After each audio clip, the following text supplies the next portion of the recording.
Assalamualaikum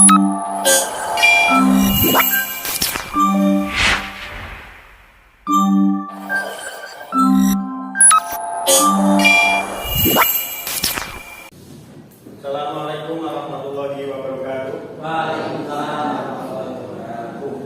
Bismillah, alhamdulillah, la haula wala quwwata illa billah, amma ba'd. Yang kami hormati seluruh Dewan Guru SD Negeri Wonosobo yang hadir pada acara RTL atau Rencana Tindak Lanjut. Pertama, marilah kita panjatkan puji syukur kita kehadirat Allah Subhanahu wa taala yang mana pada pagi hari ini kita bisa berkumpul untuk seminar atau sosialisasi rencana tindak lanjut. Yang kedua, sholawat berserta salam mari kita aturkan kepada junjungan kita Nabi Muhammad biqaulina Allahumma sholli ala sayyidina Muhammad wa ala ali sayyidina Muhammad. Semoga dengan bacaan sholawat tadi kita diakui sebagai umatnya dan mendapatkan syafaatnya besok kelak di hari kiamat. Ya Bapak Ibu sekalian, di sini saya akan mempresentasikan yaitu RTL atau Rencana Tindak Lanjut dengan judul Ayo Main Kasbol Tinggalkan Gawai. Gawai itu HP ya, gawai itu HP. Bahasa gaulnya adalah gawai. Latar belakang masalah. Latar belakang di sini saya ambil latar belakang yaitu tentang SD-nya terlebih dahulu. Latar belakang yaitu SD Negeri Wonosobo adalah SD negeri yang terletak di Kecamatan Kedung, Kabupaten Jepara, memiliki peserta didik yang beragam latar belakangnya. SD Negeri Wonosobo memiliki fasilitas, sarana dan prasarana yang cukup memadai seperti halaman untuk berolahraga yang luas, kelas yang nyaman, peralatan olahraga dan peralatan multimedia yang memadai. Jadi SD kita ini terletak di Kecamatan Kedung, Kabupaten Jepara. Tadi untuk peserta didiknya mempunyai latar belakang yang berbeda-beda. Ada yang dari orang kaya, anak orang kaya, ada yang dari anak petani, ada yang dari orang-orang yang kurang mampu. Kemudian fasilitas yang kita miliki salah satunya adalah halaman. Halaman di sini adalah satpas yang intinya sangat penting kita miliki karena apa? Karena seluruh kegiatan kita lakukan di halaman sekolah. Maka di sini satpas yang berupa halaman yang sangat luas yang kita miliki itu sangat penting. Kemudian selanjutnya memiliki guru-guru yang berkompeten. Di SD Negeri Wonosobo memiliki guru-guru yang berkompeten. Bisa ditunjukkan dengan apa? Dengan gelar-gelar yang mereka miliki. Rata-rata sudah ber-S1 dan sudah ASN atau P3K. Kemudian hubungan orang tua yang kuat dan sumber daya budaya lokal yang kaya. Peserta didik sering melakukan aktivitas fisik namun kurang mengenai budaya daerah dan permainan tradisional yang ada di daerahnya. Kenapa saya di sini mengambil kasbol? Kasbol itu singkatannya adalah kasti dengan botol. Jadi yang botol air mineralnya, botolnya itu kita buat sebagai pemukul. Kenapa? Karena kalau kita memakai setik, memakai tongkat kasti itu bisa mencerdai kawan maupun lawan. Kenapa bisa mencerdai? Karena ketika kita selesai memukul biasanya itu dilempar. Kalau kita melemparnya pakai botol, maka apabila terkena kawan maupun lawan itu aman. Kemudian dengan membangkitkan lagi gairah bermain permainan tradisional di lingkungan peserta didik yang mulai pudar dikarenakan permainan game online. Kenapa saya memilih kasbol? Karena rata-rata anak didik kita sudah kecanduan yang namanya game online, tidak mempunyai aktivitas fisik.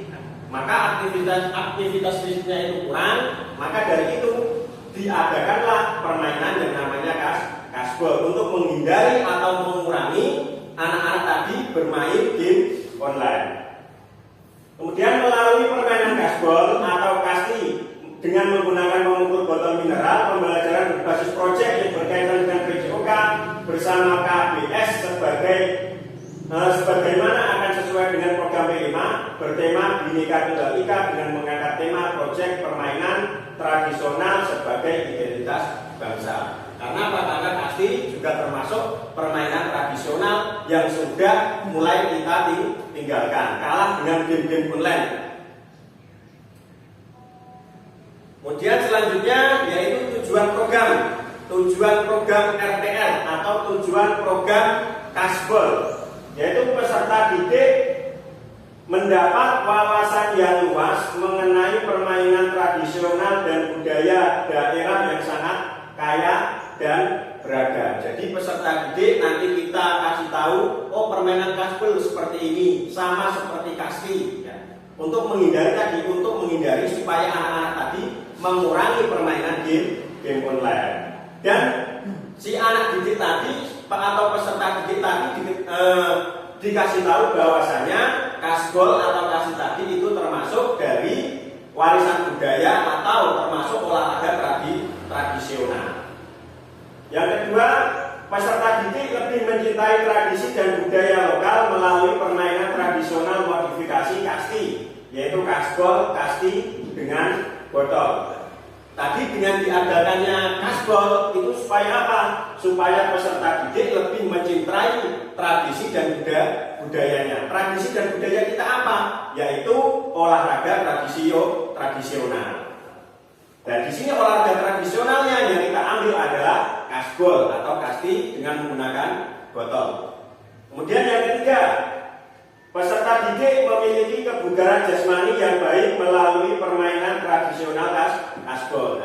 Dengan adanya Kasbol tadi diharapkan peserta didik mempunyai kebugaran jasmani yang baik. Kenapa peserta didik mempunyai kebugaran jasmani yang baik? Karena di dalam permainan Kasbol itu terdapat aktivitas fisik, salah satunya adalah lari. Kemudian bisa mengasah otak. Karena apa? Karena peserta didik tadi ketika melakukan permainan Kasbol itu mikir, oh ini harus pukul kemana, ini harus lari kemana, seperti itu. Jadi di sini kita mendapatkan dua, satu kebugaran jasmani, dua juga otak kita bekerja dengan baik.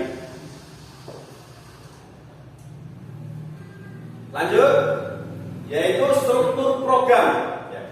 Yang pertama yaitu merupakan kegiatan kokurikuler P5 Bhinneka Tunggal Ika.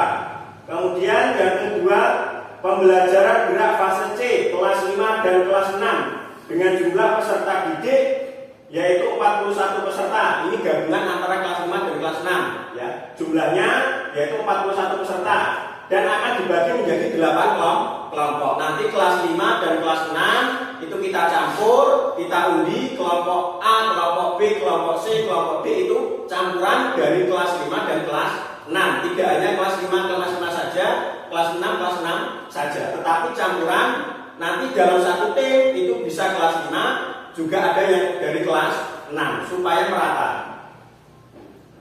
Dan setiap kelompok atau tim terdiri dari 5 peserta didik. Jadi nanti kita bagi menjadi 8 kelompok, setiap kelompok ada 5. Dan setiap 5 kelompok tadi, setiap 5 peserta didik tadi itu berasal dari kelas 5 maupun kelas 6.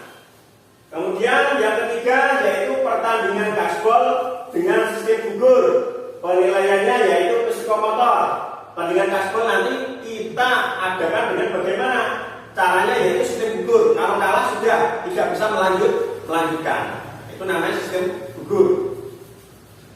Jadi kalau A ketemu B posisi B kalah, maka nanti tidak bisa melanjutkan ke tahap selanjutnya. Yang bisa melanjutkan ke tahap selanjutnya adalah yang memenangkan pertandingan pada waktu tersebut.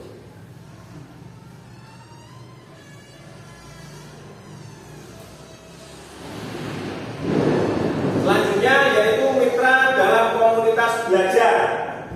KBS adalah komunitas belajar. Mitra dalam komunitas belajar yang pertama adalah observasi dan pengumpulan data. Yaitu yang pertama pelaksanaan kegiatan kokurikuler akan diadakan pada hari Sabtu 16 November di SD Negeri Wonosobo. Nah, ini pas berbarengan dengan acara PGRI di Jepara. Kenapa saya ambil hari Sabtu? Karena pada hari tersebut itu kegiatan sekolah lumayan longgar. Karena apa? Karena rata-rata gurunya ada yang ikut kegiatan PGRI dan tidak mengganggu pelaksanaan belajar mengajar pada hari aktif. Maka saya ambil kegiatannya yaitu pada hari Sabtu 16 November di SD halaman SD Negeri Wonosobo. Kemudian yang kedua, mengolah data dan informasi, yaitu pelaksanaan akan dilaksanakan dalam 2 hari. Jadi pelaksanaan itu 2 hari. Hari yang pertama yaitu sosialisasi peraturan pertandingan kasbol mitra dalam komunitas belajar. Jadi hari yang pertama adalah hari Jumat. Kita akan temu teknik atau TM. Temu teknik membahas apa? Membahas tentang tata cara peraturan permainan kasbol. Contohnya seperti apa?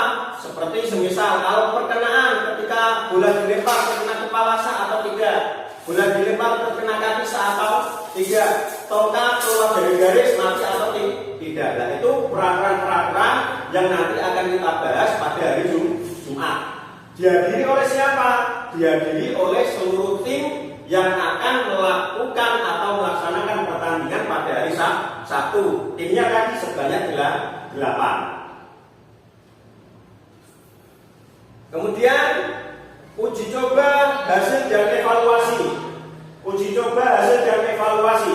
Pelaksanaan kegiatan akan berkolaborasi dengan guru PJOK, yaitu permainan kasbol. Jadi nanti ketika pelaksanaan kegiatan kasbol, nanti saya sebagai guru PJOK akan berkolaborasi dengan guru-guru olahraga sekecamatan Kedung atau berkolaborasi dengan KKD Kecamatan Kedung. Kenapa? Karena mereka rata-rata yang mengetahui tata cara permainan kasbol.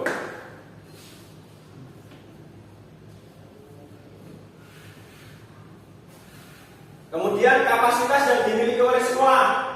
Yang pertama yaitu ada aset yang berupa manusia. Aset manusia yang pertama adalah kepala sekolah.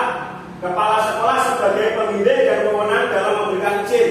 Jadi sebelum kita melakukan pertandingan kasbol tadi, kita meminta izin terlebih dahulu kepada kepala sekolah, dan alhamdulillah beliau memberikan izin. Nanti tanggal 16 November akan diadakan pertandingan kasbol di halaman SD Negeri Wonosobo. Kemudian yang kedua, koordinator kegiatan sebagai penanggung jawab. Nah, koordinator kegiatan adalah saya sendiri di sini sebagai guru PJOK dan sebagai penanggung jawab bagi kegiatan. Baik berjalan atau tidaknya kegiatan, nanti yang bertanggung jawab adalah saya sebagai koordinator kegiatan. Kemudian yang ketiga, anggota adalah semua guru dan staf yang membantu jalannya pertandingan. Jadi nanti semua dewan guru dan staf yang ada di SD Negeri Wonosobo nanti akan diberi peran masing-masing. Semisal nanti Pak Pelfur kita berikan tugas sebagai seksi dokumentasi. Pak Sahal kita berikan tugas sebagai seksi acara. Bagaimana acara tadi berjalan atau tidak nanti tergantung si acara. Ya. Kemudian nanti ada seksi pelaksana, seperti pelaksanaan upacara pembukaan, pelaksanaan upacara penutupan dan lain sebagainya. Kemudian aset fisik. Aset fisik yaitu berupa jaringan internet, laptop dan HP untuk mencari informasi dan komunikasi. Nanti kita pergunakan internet, jaringan internet yang ada di sekolah kita pergunakan laptop, kita pergunakan HP untuk kita merekam dan kita publikasikan, kita masukkan ke dalam YouTube supaya orang-orang di luar sana bisa meniru kegiatan kita. Kemudian yang kedua, pemanfaatan halaman sekolah dan alat olahraga untuk kegiatan lomba. Karena halaman kita ini luas, maka kita manfaatkan sebagai sarana dan prasarana untuk pelaksanaan kegiatan lomba kasbol. Karena halaman ini sangat mencukupi. Kemudian yang ketiga, sound system untuk pemandu jalannya acara. Nanti kita menyewa atau menggunakan sound yang ada di sekolah kita untuk apa? Untuk memandu jalannya acara kegiatan lomba. Karena apa? Karena kalau tidak ada sound system, itu nanti kegiatan apapun tidak akan terdengar oleh para peserta didik atau para peserta lomba. Kemudian yang keempat, ruang kelas untuk persiapan acara. Jadi ruang kelas nanti digunakan oleh seluruh tim untuk mempersiapkan acara atau untuk mempersiapkan persiapan diri sebelum melaksanakan pertandingan lomba. Kemudian aset yang ketiga yaitu aset finansial. Aset finansial yaitu kita mengambil dari pendanaan dana BOS Sekolah Dasar Negeri Wonosobo. Kemudian yang terakhir adalah aset lingkungan. Aset lingkungan yaitu sekolah dengan halaman di sekitarnya pepohonan rindang membuat teduh acara. Jadi aset lingkungan ini kita menggunakan halaman sekolah. Kenapa? Karena halaman sekolah ini mempunyai 3 pohon mangga, yang mana 3 pohon mangga tadi itu sangat rindang dan membuat halaman kita itu rasanya sangat teduh, tidak rasa panas. Kemudian rencana evaluasi. Rencana evaluasi yang pertama yaitu melakukan observasi dan memberikan umpan balik selama proses pembelajaran. Nah, nanti yang melakukan observasi dan umpan balik nanti antar kelompok. Jadi kelompok A dan kelompok B saling memberikan umpan balik apa yang mereka laksanakan ketika melaksanakan kegiatan lomba. Semisal kelompok A memberi umpan balik ke kelompok B, oh tadi larimu kurang kencang, pukulanmu kurang lurus, lemparanmu kurang keras, seperti itu umpan baliknya. Kemudian yang kedua, menilai hasil kreasi dan gerak berdasarkan kriteria yang telah ditetapkan, yaitu keterampilan motorik, kreativitas, dan kerja sama. Jadi untuk menilai hasil kreasi tadi, kerjasama antar kelompok tadi atau tidak. Semisal ketika lari, teman-temannya itu menyoroti atau tidak. Oh lari terus, lari pelan, menghindar. Itu ada kerjasamanya atau tidak, itu juga nanti masuk penilaian dari Dewan Juri.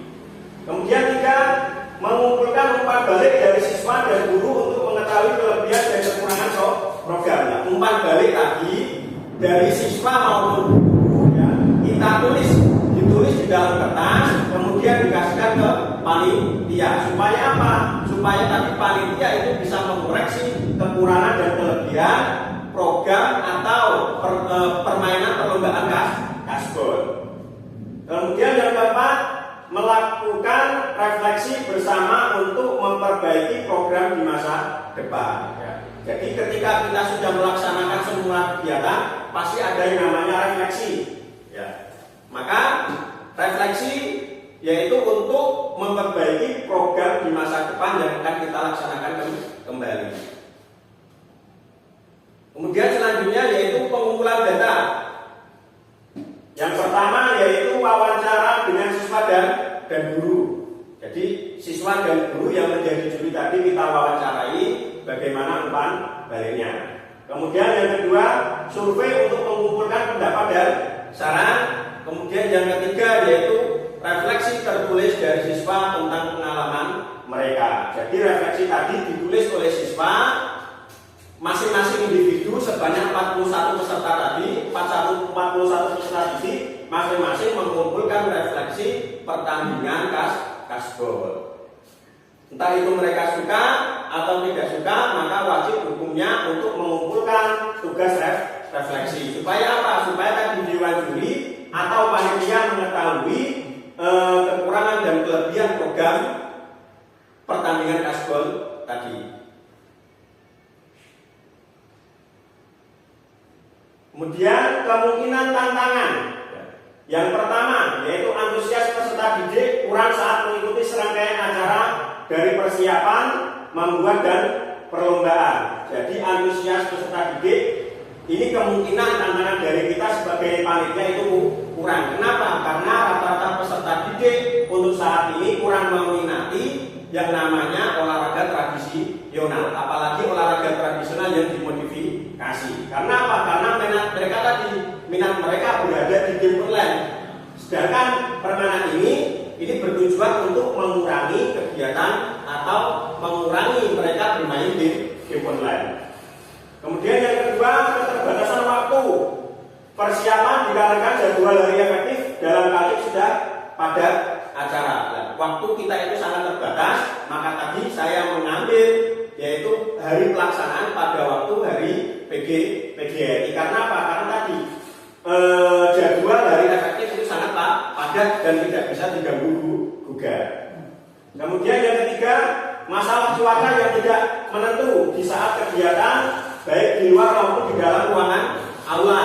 Karena sekarang sudah mulai musim hujan, cuacanya juga tidak menentu, kadang hujan, kadang mendung, kadang sangat panas. Itu membuat Israel kalau membuat tubuh kita itu kurang enak, kurang nyaman.